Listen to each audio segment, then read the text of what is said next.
in the last video we looked at a linear system, and we made the argument that ultimately if we want to know if that is going to approach a fixed point, in this case the fixed point would be 0, or whether it's going to move away, that what we need to look at is the eigenvalues of the matrix. And we use diagonalization to come to this conclusion, but ultimately we ended up expressing the analytical solution in this form over here on the right-hand side, and we saw that when the eigenvalues are large, this term in the middle grows very quickly, and so as a result, x is going to have to go off to infinity. But if all of the eigenvalues are less than 1, then the solution, the matrix will get closer to the 0 matrix, and so x will approach the 0 vector.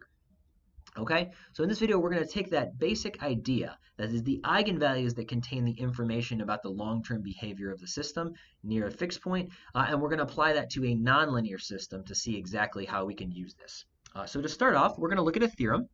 The theorem says the following, that if we have a fixed point or equilibrium value called x star of a dynamical system, that, and we can compute the Jacobian matrix for the system at a fixed point, and you'll notice this matrix has all of the derivatives of the right-hand side with respect to all of the variables.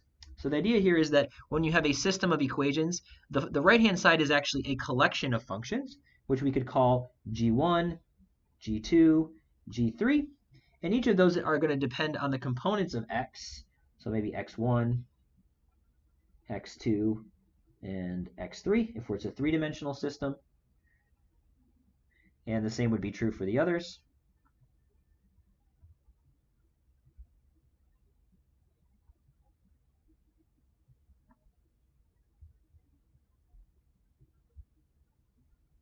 All right, and so that's the right-hand side of my difference equation. And if I can compute this matrix J, where I take the derivative of the first row with respect to the first variable, and then the first row with respect to the second variable, and then the first row with respect to the third variable, and so on. And so you notice this is derivatives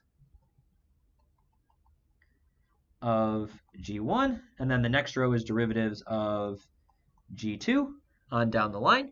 So I take that matrix which has all the derivatives, I evaluate it at x star, and then I can compute the eigenvalues of that matrix. Then we can make that same claim, that if all of the eigenvalues are less than 1, then our fixed point is stable. Okay, so the key thing we want to look at is find the Jacobian matrix. So we need to find J, evaluate at x star. That's the first step. And then 2, find the eigenvalues and check if they are less than 1 for all I. Okay? Now, we are drawing on a whole bunch of tools from linear algebra here. And if you're a little bit rusty on linear algebra, I'm going to encourage you to go back and look at some of those videos that I posted on Blackboard to review some of the key concepts here. But we're going to press on assuming that you're following along with the basic linear algebra stuff.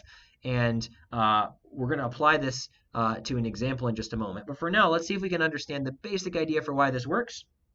And is the following, that if you have xn plus 1 equals g of xn,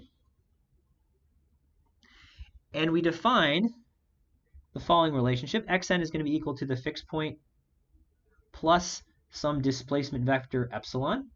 So that's displacement from x star. What we ultimately want to know, if we're trying to check if a fixed point is stable, is whether this vector, this displacement, approaches the 0 vector. If it does, that means that we're moving towards the fixed point. And if it doesn't, then we're moving away. Well, how can we check that? Well, like we did in the one-dimensional case, we can write down a difference equation for epsilon.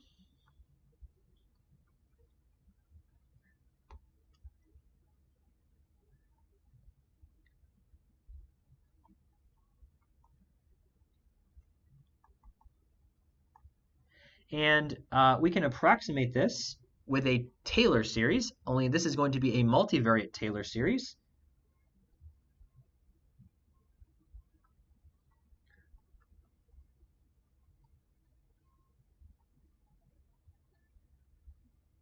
And what we'll see is if we make use of the fact that a fixed point satisfies g of x star equals x star, and we solve for epsilon n plus 1, we see that it behaves exactly like the linear system that we studied before, where the matrix, and that should just be an approximation, but the matrix here that plays the role in determining whether epsilon grows or shrinks is just the Jacobian matrix.